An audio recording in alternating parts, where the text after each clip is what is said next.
Halo teman-teman semua, apa kabar? Pasti kabar teman-teman semua pada sehat dan baik kan? Karena kita pada hari ini akan sama-sama belajar mengenai akuntansi pendapatan dan piutang. Wah, sebelumnya saya mau pantun terlebih dahulu nih teman-teman, karena saya belum mengucapkan salam. Minggu lalu saya telah berpantun, minggu ini saya juga akan berpantun. Pergi ke sungai memancing ikan, ikan kecil, ikan arwana. Salam sapa saya ucapkan.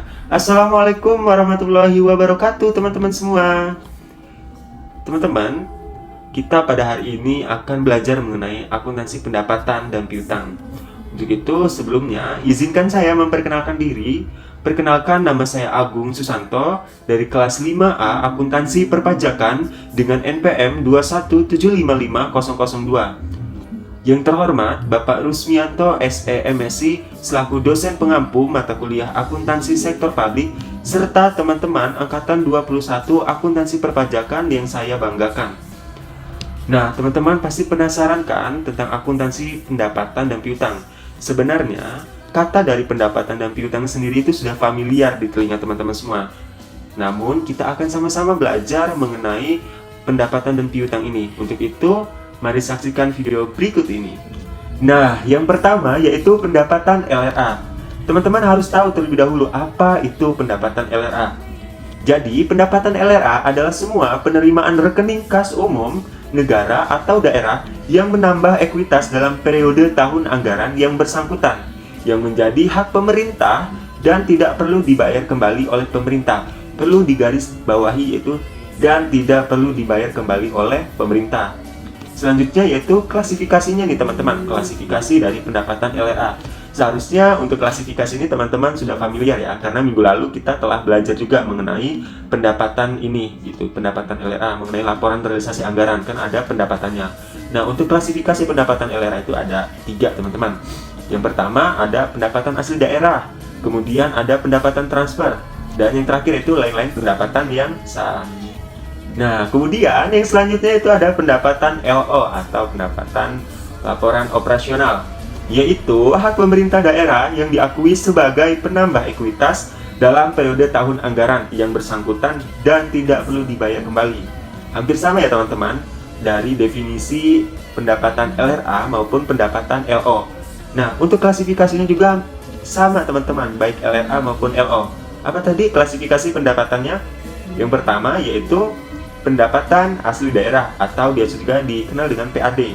Kemudian apa yang kedua teman-teman? Yaitu pendapatan transfer. Dan yang ketiga atau yang terakhir apa teman-teman? Oke, lain-lain pendapatan yang sah. Nah teman-teman, pendapatan LO atau laporan operasional ini diakui saat yang pertama yaitu timbulnya hak atas pendapatan LO. Kemudian yang kedua yaitu pendapatan diakui untuk mengakui pendapatan LO yang berupa hak yang telah diterima oleh pemerintah tanpa didahului adanya penagihan. Nah teman-teman, tadi kita telah belajar mengenai definisi dari pendapatan LRA ataupun pendapatan LO. Sekarang kita juga harus tahu nih teman-teman kode akun dari LRA ataupun LO. Nah untuk kode akun LRA, untuk pendapatan LRA itu ada di angka 4. Jadi teman-teman harus paham bahwasanya pendapatan LRA kode akunnya diawali dengan angka 4. Nah, sedangkan untuk pendapatan LO kode akunnya itu diawali angka 8. Perlu diingat ya teman-teman. Nah, selanjutnya yaitu akuntansi piutang. Tadi kita telah belajar mengenai pendapatan. Nah, akuntansi piutang atau piutang adalah hak tagih pemerintah kepada pihak lain yang belum diterima pembayarannya. Dari jenis piutang sendiri itu ada 2 teman-teman, ada piutang pendapatan dan piutang lainnya. Untuk piutang pendapatan itu terdiri dari pajak, retribusi, hasil kekayaan daerah yang disahkan, kemudian ada piutang lain-lain pendapatan asli daerah yang sah. Nah untuk piutang lainnya itu terdiri dari salah satunya itu bagian lancar tagihan jangka panjang. Nah untuk pengakuan piutang, piutang itu diakui jika telah diterbitkan surat ketetapan dan atau telah diterbitkan juga surat penagihan. Untuk pencatatannya seperti apa? Yaitu piutang di sebelah debit dan pendapatan LO itu di sebelah kredit. Nah, saya mau tanya nih ke teman-teman semua. Kira-kira jika menerbitkan surat ketetapan pajak daerah bagi wajib pajak bakso enai misalkan, maka jurnalnya apa nih teman-teman? Oke, Kita jawab aja ya teman-teman sama-sama karena kita kan lagi masa belajar. Maka jurnalnya adalah piutang pajak di debit, kemudian kreditnya ada pendapatan pajak daerah LO. Apa tadi teman-teman? Perlu diulangi. Piutang pajak di debit, kemudian pendapatan pajak daerah LO di kredit. Nah teman-teman, selanjutnya kita akan belajar mengenai pencatatannya nih teman-teman. Yang pertama, untuk pencatatan pendapatan yang diterima PPKD. Untuk jurnal LO-nya, yaitu RK PPKD pada pendapatan LO. Sedangkan untuk jurnal LRA-nya, yaitu perubahan SAL atau saldo anggaran lebih pada pendapatan LRA. Nah, selanjutnya juga yaitu jika pencatatan pendapatan yang diterima SKPD pada saat penerimaan jurnal LO-nya, yaitu mendebet kas di bendahara penerimaan dan mengkredit pendapatan LO. Untuk jurnal LRA-nya yaitu mendebet perubahan SAL atau SAL, kemudian mengkredit pendapatan LRA. Selanjutnya nih teman-teman, pendapatan yang diterima SKPD saat penyetoran ke PPKD yaitu RK PPKD di debit dan juga kas di bendahara penerimaan kredit. Oke teman-teman, selanjutnya jika diterima dana alokasi umum dari pemerintah pusat sebesar misalnya 1,2 triliun, maka jurnal LO-nya apa nih teman-teman? Yaitu RK PPKD di debit dan juga pendapatan transfer dana alokasi umum di kredit. Kemudian jurnal LRA-nya yaitu mendebet perubahan SAL atau saldo anggaran lebih dan juga mengkredit pendapatan transfer dana alokasi umum. Kemudian nih teman-teman, jika juga kita menerima retribusi terminal, maka jurnal LO-nya yaitu mendebet kas di bendahara penerimaan juga mengkredit pendapatan retribusi daerah Dinas Perhubungan LO. Untuk jurnal LRA-nya yaitu perubahan SAL di debit dan juga mengkredit pendapatan retribusi daerah Dinas Perhubungan LRA. Nah, jika kita menyetorkan nih teman-teman hasil dari retribusi tersebut, yaitu jurnalnya adalah mendebet RK PPKD dan juga mengkredit kas di bendahara penerimaan. Baik teman-teman, tadi kita telah belajar mengenai pencatatan-pencatatannya nih teman-teman. Nah, tadi teman-teman pasti sudah mendengarkan kata-kata dari PPKD, SKPD. Apa sih sebenarnya PPKD dan SKPD itu? Yang pertama, PPKD. PPKD itu kepanjangan dari Pejabat Pengelola Keuangan Daerah. PPKD adalah Pejabat Pengelola Keuangan Daerah, yaitu Kepala Satuan Kerja Pengelola Keuangan Daerah yang mempunyai tugas melaksanakan pengelolaan APBD dan bertindak sebagai bendahara umum daerah. Selanjutnya, SKPD. Apa sih SKPD itu? SKPD kepanjangan dari Satuan Kerja Perangkat Daerah, yaitu perangkat daerah pada pemerintah daerah selaku pengguna anggaran atau barang. Nah, teman-teman, perlu diketahui juga PPKD itu masuk ke dalam entitas pelaporan. Sedangkan SKPD dia masuk ke dalam entitas akuntansi. Untuk laporan SKPD itu dijadikan satu teman-teman menjadi laporan pemerintah daerah. Jadi para entitas akuntansi ini membuat laporan dan dijadikan satu menjadi laporan pemerintah daerah. Kemudian teman-teman, itu ada tugas PPKD. Teman-teman dapat melihat ya, seperti yang saya tampilkan di layar, ada tugas PPKD. Kira-kira apa aja sih tugas dari PPKD sendiri?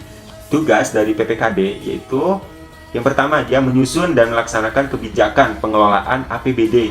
Kemudian juga menyusun rancangan APBD dan rancangan perubahan APBD. Kemudian juga melaksanakan pemungutan pendapatan daerah yang telah ditetapkan peraturan daerah. Kemudian juga tugasnya adalah melaksanakan fungsi bendahara umum. Kemudian juga menyusun laporan keuangan yang merupakan pertanggungjawaban pelaksanaan APBD. Juga melaksanakan tugas lainnya berdasarkan kuasa yang dilimpahkan oleh kepala daerah. Nah, kalau tugas dari SKPD itu apa? Yaitu menyusun anggaran satuan kerja perangkat daerah yang dipimpinnya, kemudian menyusun dokumen pelaksanaan anggaran, kemudian melaksanakan anggaran satuan kerja perangkat daerah yang dipimpinnya, juga melaksanakan pungutan penerimaan bukan pajak, kemudian juga mengelola piutang daerah yang menjadi tanggung jawab satuan kerja perangkat daerah yang dipimpinnya, juga mengelola barang milik atau kekayaan daerah yang menjadi tugasnya. Baik teman-teman, selanjutnya yaitu dalam satu kabupaten atau kota hanya ada satu entitas pelaporan, sedangkan dalam satu kabupaten atau kota terdiri dari beberapa entitas akuntansi. Jadi teman-teman harus paham juga gitu mengenai perbedaan dari PPKD dan SKPD. Tadi kita sebelumnya telah belajar juga ya teman-teman, apa itu PPKD dan SKPD. Jadi saya ulangi, PPKD itu masuk ke dalam entitas pelaporan, sedangkan SKPD itu masuk ke entitas akuntansi. Jadi para entitas akuntansi itu membuat laporannya dan menyetorkan laporan tersebut ke entitas pelaporan atau PPKD. Nah, di dalam sistem akuntansi pemerintah keuangan daerah, hubungan PPKD dan SKPD yaitu kantor pusat dan kantor cabang atau head office and branch office. Jadi, hanya ada satu kantor pusat dan pastinya ada beberapa cabang kantor daerah gitu, teman-teman. Kemudian, ada sedikit informasi teman-teman bahwasannya ternyata APBD itu gabungan dari SKPD atau entitas akuntansi. Kemudian nih teman-teman, di dalam rekening SKPD ada PPKD. Kebalikannya, di dalam rekening PPKD ada SKPD. Jadi, dari sisi PPKD, akun RK SKPD itu masuk ke dalam kelompok aset. Sedangkan dari sisi SKPD, akun RK PPKD, dia masuk ke dalam kelompok ekuitas. Wah, tidak terasa ya teman-teman, beberapa menit yang lalu kita telah sama-sama belajar mengenai akuntansi, pendapatan, dan piutang. Saya yakin teman-teman semoga dapat menerima pembelajaran yang saya sampaikan. Semoga ilmu ini dapat bermanfaat bagi kita semua, sehingga dapat juga berguna ketika nanti kita memasuki dunia kerja teman-teman. Saya harap teman-teman juga, saya doakan agar teman-teman semua dapat bekerja di tempat yang teman-teman impikan semua. Ada kata-kata yang perlu saya sampaikan kepada teman-teman semua, yaitu jika Anda malas berpikir kreatif, maka Anda akan menjadi penonton selamanya. Perlu dipahami ya teman-teman, kata-kata itu merupakan kata-kata yang menurut saya adalah kata-kata yang sangat bermakna.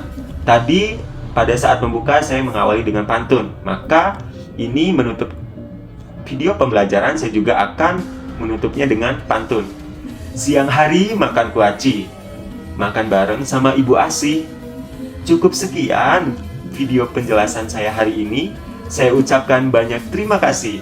Wassalamualaikum warahmatullahi wabarakatuh.